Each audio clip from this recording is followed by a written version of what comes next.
ট্রেন্ডে চলছে এখন সর্ষের ক্ষেত। এফবিতে ছবিগুলোর মধ্যে এই সময় এটাই প্রায়োরিটি পায়। আর সত্যি, এই সবুজ হলুদের কম্বিনেশন ছবিতে একটা আলাদা যেন মাত্রা এনে দেয়। তা এই ট্রেন্ডের প্রেমে তো আমিও পড়ে গিয়েছিলাম। প্রায় সকলের মতো আমারও একটা ছবি না তুললেই যেন হচ্ছিল না। মানে, মনে হচ্ছিল যেন ঠাকুর পাপ দেবে আমায়। তাই বাড়ির ছাদ থেকে লোকেশনটা দেখতে পেয়ে আর দেরি না করে পৌঁছে গিয়েছিলাম সেই সর্ষে খেতে।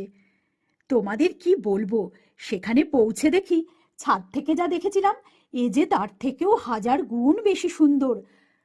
অসাধারণ অসাধারণ। আর দেরি কেন, বেশ কয়েকটা ছবি ঝপাঝপ তুলে ফেললাম।